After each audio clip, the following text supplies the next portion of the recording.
Recently, a video showed a man showing a drop in the water level of the Euphrates River, which fell drastically.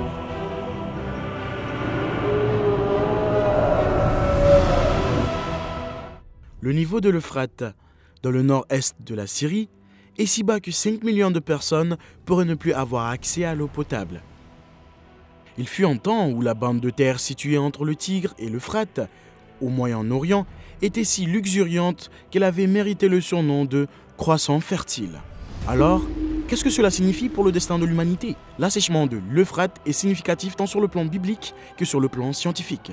De nombreux chrétiens gardent un œil sur l'Euphrate, qui est pratiquement à sec et auquel est associé un verset biblique mentionnant 4 anges déchus après son assèchement. Des bruits étranges et des tunnels sous des formations terrestres en ruine accompagnent ces révélations bibliques.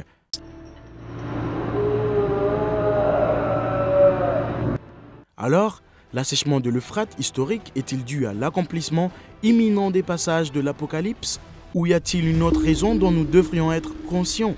Et s'agit-il de tunnels où les anges déchus sont emprisonnés, ou simplement de passages souterrains oubliés de l'ancien empire mésopotamien? Restez dans les parages jusqu'à la fin pour obtenir toutes les réponses.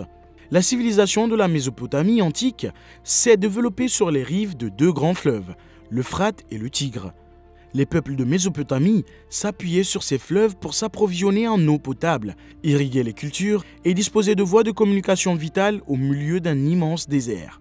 Au fil des siècles, les crues de l'Euphrate et du Tigre ont laissé dans les plaines du sud de l'actuel Irak le sol le plus riche du Proche-Orient.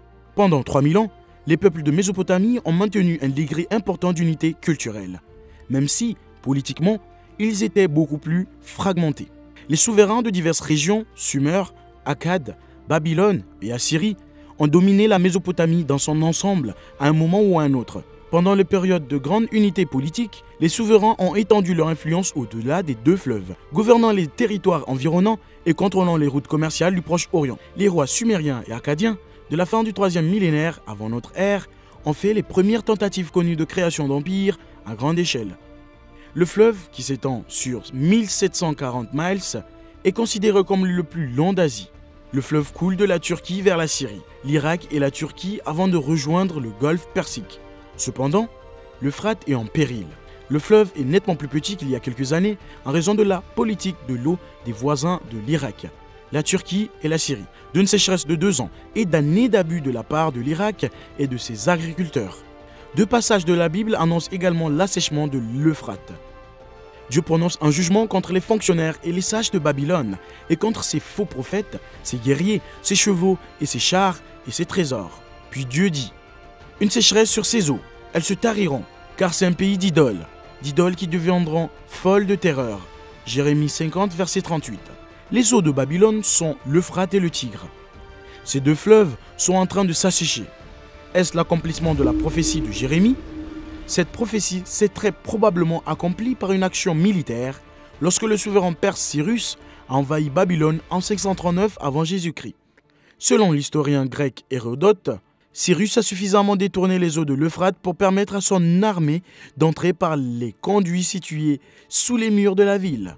La prophétie s'accomplira également pendant la Grande Tribulation, qui correspond au 6e jugement en coupe d'Apocalypse 16. L'assèchement de l'Euphrate a également révélé plusieurs ruines anciennes et une grotte. Certains voient dans l'assèchement du lit du fleuve l'accomplissement des prophéties bibliques de fin du monde. Cependant, une vidéo a récemment émergé de cet endroit, qui est à la fois intrigante et inquiétante pour de nombreuses personnes. Les 4 anges déchus piégés sous les eaux de l'Euphrate ont-ils été enregistrés?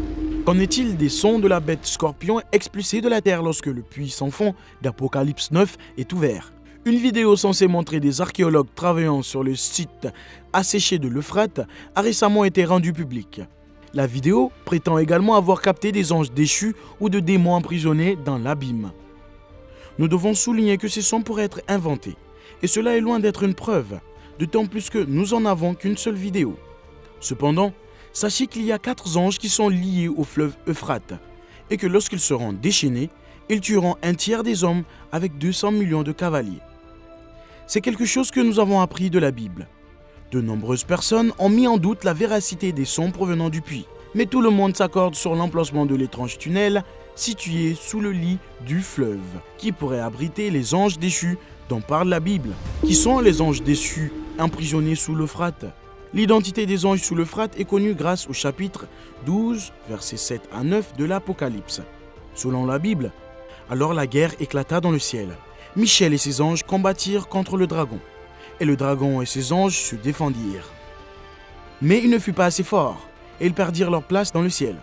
Le grand dragon fut précipité, ce serpent ancien appelé le diable, ou Satan, qui égare le monde entier. Il a été précipité sur la terre, et ses anges avec lui. Les 4 anges sous l'Euphrate sont certainement des membres des anges déchus qui ont été précipités avec Satan, selon Apocalypse 9. Lorsque vous lisez Luc, chapitre 10, verset 17, Apocalypse, chapitre 12, verset 7 à 9, et Jude, chapitre 1, verset 6, vous verrez que certains des anges déchus, qui faisaient partie du tiers des anges décidés par le diable, n'étaient pas autorisés à se promener librement sur la terre comme les autres, mais étaient au contraire enchaînés ou liés jusqu'au moment fixé. Il est probable que ces anges emprisonnés étaient violents et pouvaient mettre en péril l'existence de l'humanité. C'est pourquoi Dieu a dû les emprisonner. Les 4 anges de l'Euphrate font indubitablement partie des anges enchaînés. Ils seront libérés de l'Euphrate, selon le chapitre 9 de l'Apocalypse, pour accomplir les prédictions bibliques qui prévoient le châtiment d'un tiers de la terre. Tout le monde devrait être conscient que tout ce qui se passe dans l'Euphrate indique que la rupture est imminente. Nous devons donc servir le Seigneur avec passion, car nous sommes dans les derniers jours. Au contraire, lorsque nous considérons ceci en conjonction avec les nombreux signes prophétiques convergeant vers notre époque, cela sert de marqueur de l'endroit où nous sommes prophétiquement. Ce qui devrait renforcer notre foi dans la parole de Dieu et nous encourager alors que notre espérance bénie approche. Cependant, quelle est la raison scientifique de l'assèchement du fleuve? Bien que la situation soit compliquée, le changement climatique, les conflits et la construction inconsidérée de barrages dans les pays voisins ont tous contribué à une crise de l'eau qui menace les moyens de subsistance de millions de personnes dans la région. Selon des recherches menées par le ministère de l'eau, l'Euphrate et le Tigre en Irak seront à sec d'ici 2 décennies si rien n'est fait. Malheureusement, ces 2 fleuves fournissent jusqu'à 98% de l'approvisionnement en eau de surface de l'Irak. L'Irak pourrait devenir un pays sans rivière dès 2040. Selon Berkeley Earth, une organisation de recherche sur le climat à but non lucratif basée en Californie, les températures annuelles de l'Irak augmentent à peu près de 2 fois plus vite que la moyenne mondiale. Depuis la fin des années 1800, le monde s'est réchauffé en moyenne de 1,3 degrés Celsius, tandis que l'Irak a connu une hausse stupéfiante de 2,5 degrés Celsius. La composante humaine des problèmes de l'Euphrate, quant à elle, commence à plus de 1000 km en amont, dans l'est de la Turquie, sous les montagnes du Taurus. Le gouvernement turc construit des barrages depuis des années afin de produire de l'électricité et de développer des terres agricoles.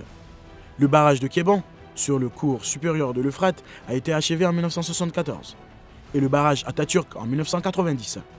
Un projet de 32 milliards de dollars visant à construire 22 barrages et 19 centrales hydroélectriques sur le Tigre et l'Euphrate fournira à long terme environ un quart de l'électricité de la Turquie. Pendant ce temps, la Syrie a construit le barrage de Tabqa, en amont de Raqqa dans les années 1970, ainsi que quelques autres barrages sur l'Euphrate et ses affluents avant la guerre civile. Depuis la construction des barrages turcs et syriens dans les années 1970, le débit d'eau vers l'Irak a été réduit d'environ 2 tiers. Pendant des décennies, les Irakiens se sont battus avec leurs 2 voisins pour obtenir leur part équitable de l'eau. Lorsque la Turquie et la Syrie ont canalisé l'Euphrate dans une série de réservoirs, asséchant ainsi le cours d'eau situé en aval du fleuve en Irak, le conflit était au bord de l'escalade. En conséquence, le gouvernement irakien a construit un réseau de canaux reliant l'Euphrate au lac Al-Tartar, au nord-est de Bagdad. Selon le ministère irakien, l'Euphrate ne sera rempli qu'à 1/3 de sa capacité initiale d'ici 2035. Si l'on ajoute à cela la perte d'eau du Tigre, l'Irak n'atteindra pas 80% de sa consommation annuelle de 53 millions de mètres cubes. En outre, une récente étude satellitaire de la NASA et du gouvernement allemand a révélé qu'à l'exception de l'Inde, c'est le Tigre Euphrate qui perd le plus rapidement ses eaux souterraines.